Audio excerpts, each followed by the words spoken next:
नमस्कार दोस्तों, जय हिंद जय भारत। मैं हूँ CL Saini CD RK Saini BEd classes में आप सभी का हार्दिक स्वागत है, अभिनंदन है।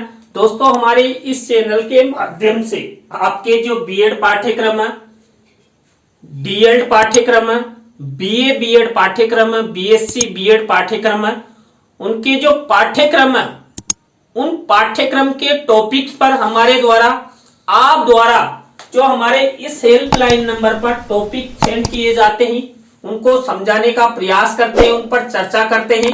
दोस्तों, आज की लाइव क्लास के अंतर्गत हम शिक्षण प्रतिमान के प्रकार देखिए दोस्तों, जो टाइप्स ऑफ टीचिंग मॉडल्स है, यानी कि जो टीचिंग मॉडल है वो कौन कौन से कितने प्रकार के होते हैं, इन पर हम आपसे चर्चा करेंगे। दोस्तों, यह टॉपिक एक मत्स्य विश्वविद्यालय से एक हमारा प्रशिक्षणार्थी है, उन्होंने हमें सेंड किया है। तो दोस्तों, आप सब बने रहें हमारे साथ, हमारे इस चैनल के साथ। और दोस्तों, यदि आप हमारे इस चैनल पर पहली बार आए हैं तो हमारे इस चैनल को जरूर सब्सक्राइब करें और पास ही बने बेल आइकन को जरूर दबावें, जिससे हमारे द्वारा जब भी कोई न्यू वीडियो अपलोड किया जाता है या लाइव क्लास चलाई जाती है तो उनके नोटिफिकेशन आपको मिल सके और आप अच्छा अधिगम करते हुए आप परीक्षा की अच्छी तैयारी कर सको।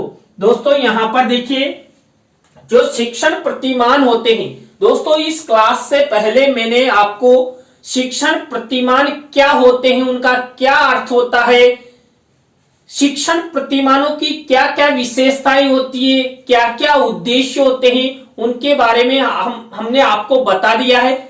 तो दोस्तों, यहां पर जो शिक्षण प्रतिमान है ये दो प्रकार के होते हैं। देखिए, मनोवैज्ञानिक शिक्षण प्रतिमान और आधुनिक शिक्षण प्रतिमान।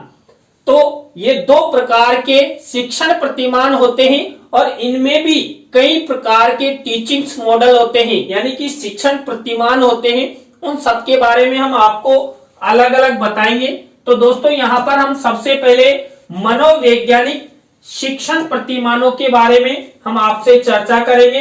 तो दोस्तों, यहां पर देखिए जो मनोवैज्ञानिक शिक्षण प्रतिमान होते हैं, इन मनोवैज्ञानिक शिक्षण प्रतिमानों के अंतर्गत शिक्षण तथा सीखने की विभिन्न क्रियाओं के पारस्परिक संबंध की व्याख्या की जाती है।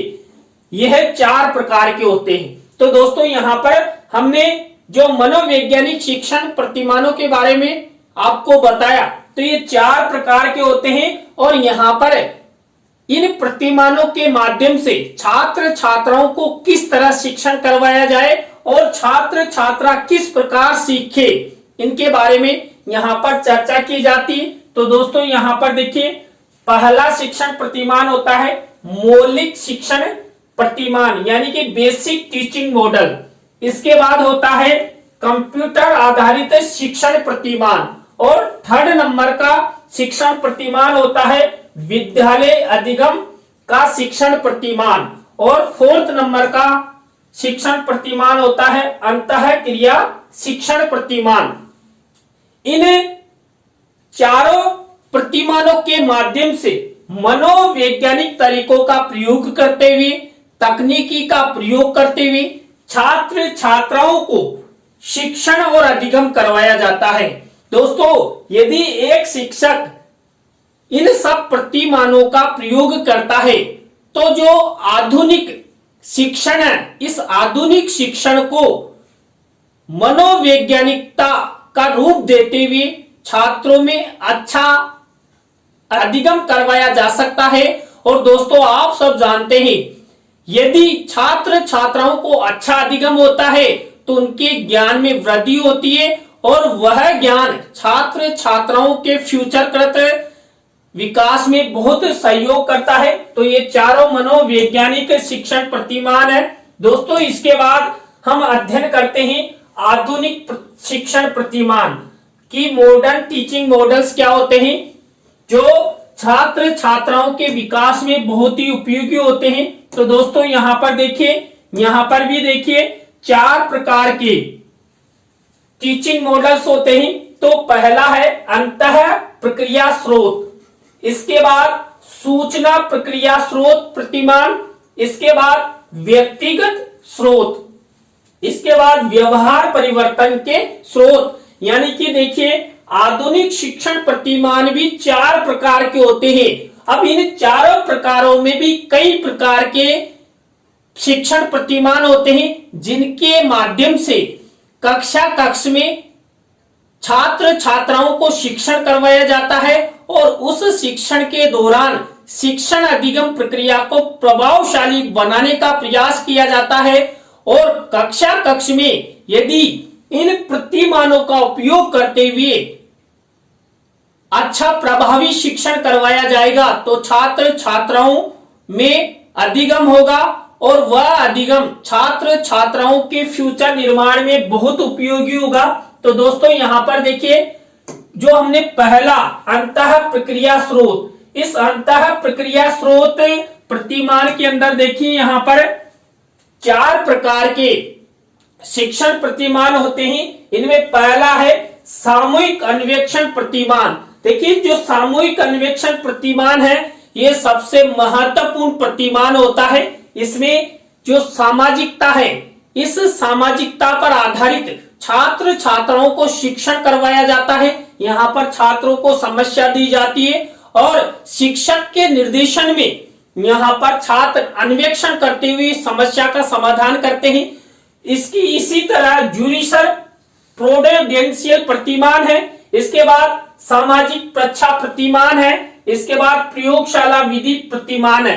दोस्तों यहाँ पर मैंने जो आपको ये आधुनिक शिक्षण प्रतिमानों के अंतर्गत अंतः प्रक्रिया स्रोत के जो शिक्षण प्रतिमान बताइए चारों, इनके बारे में भी हम अलग अलग क्लासों में आपसे चर्चा करेंगे जिससे आपको इनके बारे में अच्छा अधिगम हो सके और आप अच्छा परीक्षा में लिख सको।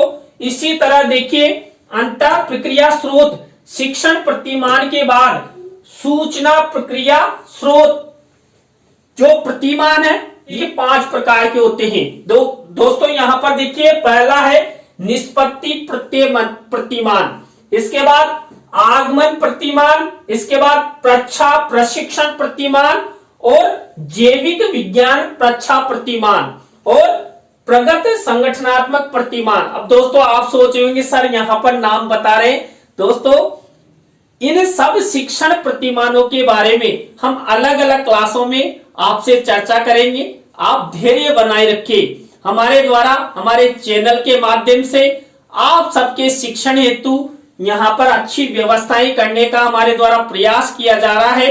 आप सब हमारा सपोर्ट बनाए रखिए। बस हम आपको आप जो भी कंटेंट हमारे हेल्पलाइन नंबर पर भेजते हैं उन सबको समझाने का जरूर प्रयास किया जाएगा और हम ये चाहते हैं कि आपको अच्छे अंक मिले और अच्छा ज्ञान मिले, अच्छा अधिगम आप सबको हो। दोस्तों यहाँ पर सूचना प्रक्रिया स्रोत प्रतिमान के बाद 3rd नंबर का हमारा शिक्षण प्रतिमान होता है व्यक्तिगत स्रोत।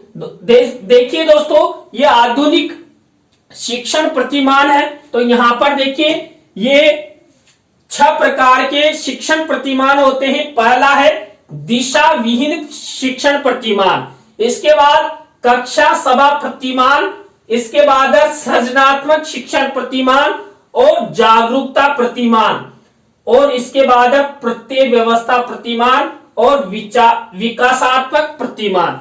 ये 6 प्रकार के जो शिक्षण प्रतिमान है ये आधुनिक शिक्षण प्रतिमानों में व्यक्तिगत स्रोतों के अंतर्गत जाने जाते हैं। तो दोस्तों ये 3rd नंबर का आधुनिक शिक्षण प्रतिमान हुआ।